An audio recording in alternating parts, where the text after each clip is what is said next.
I'm a prisoner here. And you're welcome. Take your hands off of my child. I need to know if you're gonna have an issue with that. I don't know why you're here. I have no desire to talk to you. We're gonna start our search into Delilah's past. What would it take to get you back in that room?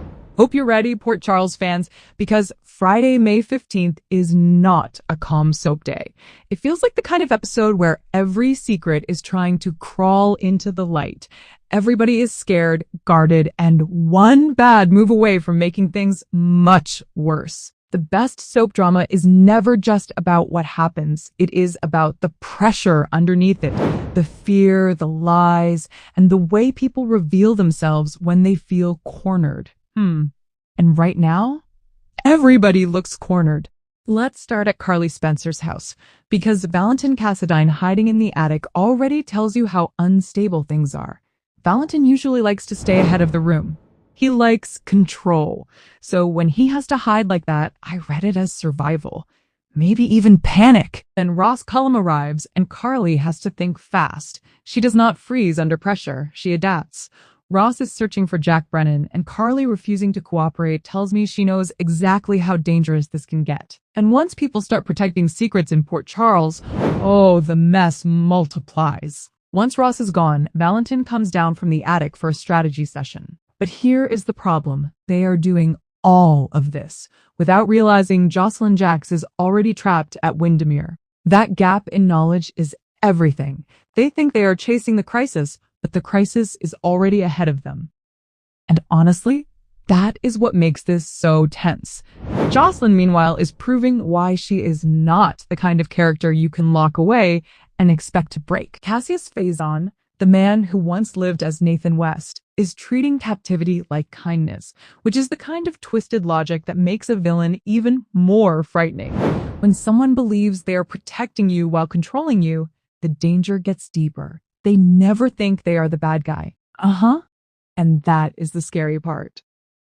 But Joselyn is smarter than that. She softens. She studies him. She looks for the weak point under the delusion. That is not surrender. That is strategy. While that is happening, Elizabeth Baldwin and Dante Falconeri are giving us a completely different kind of tension. Dante has just come out of an exhausting confrontation with Lulu, Nathan, and Rocco, and you can feel the weight of all those lies sitting on him. Elizabeth matters because she is not trying to fix him. She is just there. And sometimes that is the more powerful move. Their connection feels quiet, but it does not feel small. It feels like two people recognizing the same kind of pain in each other. In Port Charles, where everybody is usually performing their feelings instead of revealing them, that kind of honesty stands out. Then we get Rick Lansing and Alexis Davis, and honestly, I appreciate a storyline that lets people be civil without making it feel fake. Their daughter Molly is celebrating the release of her new book, and for once the focus is on something meaningful instead of their usual legal warfare. Rick claiming to be on a new path also makes sense, though, I would not trust him completely just yet. Still, the fact that they are trying for Molly says a lot. Jordan Ashford's storyline carries a different kind of weight.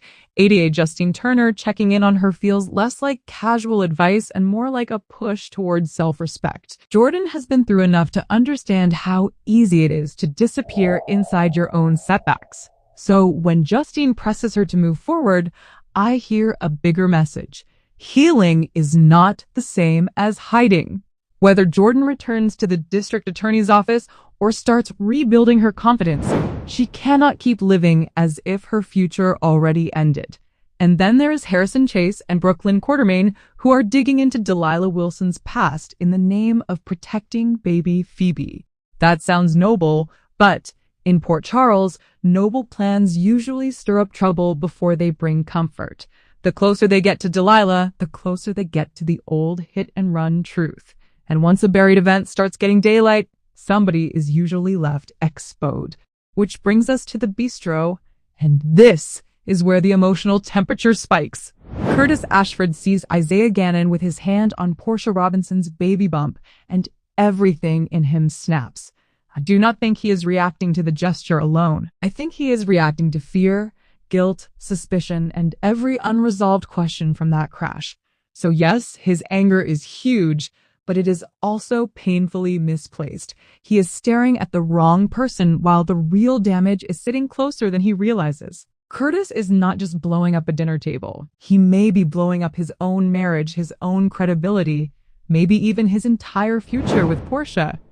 So now the real question is whether his own rage is about to hand Portia the emotional distance that Isaiah has been waiting for. Will Curtis's temper push Portia straight into Isaiah's arms?